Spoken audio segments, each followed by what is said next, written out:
Money doesn't change people. It just takes the masks off. Millions come in and instantly you see who's real and who's just pretending. The habits, fears, and weaknesses you've been hiding suddenly become visible. Money doesn't make you better. It only amplifies who you already are.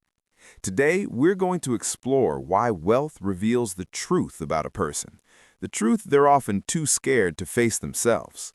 We grew up on myths about money. Movies teach us that millionaires live like fairy tales. Stunning houses, fancy cars, love and happiness all magically appear with a bigger bank balance. Advertising sells us the idea that if we buy this thing, we'll be successful, confident, attractive. Social media shows the dream life, beaches, parties, five-star dinners, and convinces us that money changes everything. But it's a myth. Money doesn't fix character, erase fear, or remake your personality. We cling to this story because it's convenient. It's easier to believe happiness can be bought than to dig deep and confront ourselves. Money is like a guitar amplifier. Whatever's inside you, it just comes out louder. Your habits get bigger, your fears more obvious, your values brighter. If you're used to saving, wealth turns into constant worry about every dollar spent or earned. If you're generous, money gives you a chance to do good on an entirely new level. The brain doesn't magically change. You just respond to new opportunities, and your true self is revealed. Money doesn't create personality, it exposes it and cranks the volume up. You can be kind, generous, and caring with an empty wallet, and that doesn't change when millions arrive. But the moment wealth comes, your inner world rises to the surface. Here's an example. Two people receive the same bonus, $1 million. One invests it in charity, helps friends, pours it into meaningful projects. The other spends it on status symbols, hoards every penny, fears losing even a small amount, manipulates loved ones. You instantly see who is generous, who is selfish, who is confident, who is constantly anxious, who values time and relationships, and who measures life only in numbers. You can look at millions around you and judge others, but look at yourself. If you had that much tomorrow, who would you really become? Let's look at real life. On one side, there's Bill Gates, a billionaire who started small but went on to create a foundation that helps millions around the world. He could have stayed in his bubble, living comfortably and quietly. Instead, he chose to share, create opportunities, teach, and inspire. Money only amplified the values he already had: generosity, responsibility, and a drive to change the world. On the other side, there's Bernie Madoff, a man who got rich through deception and fraud, destroying thousands of families in the process.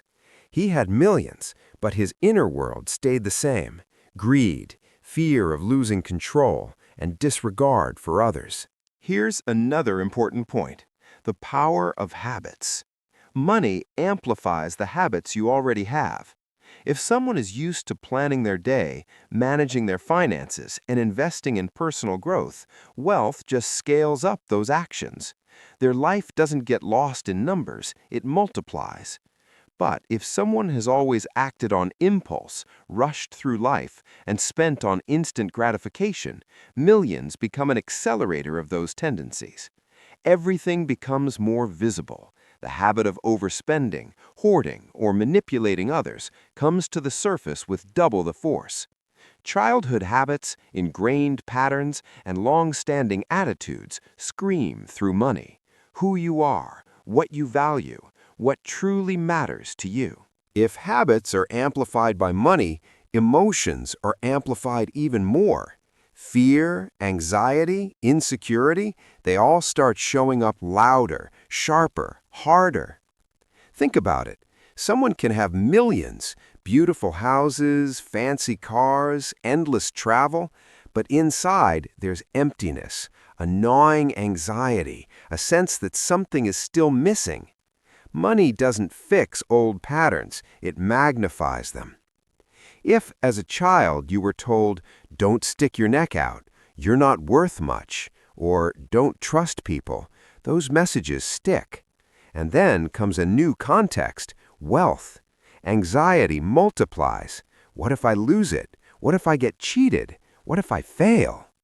Wealth turns stress up to 11, makes empty spending sting more, and guilt cut deeper.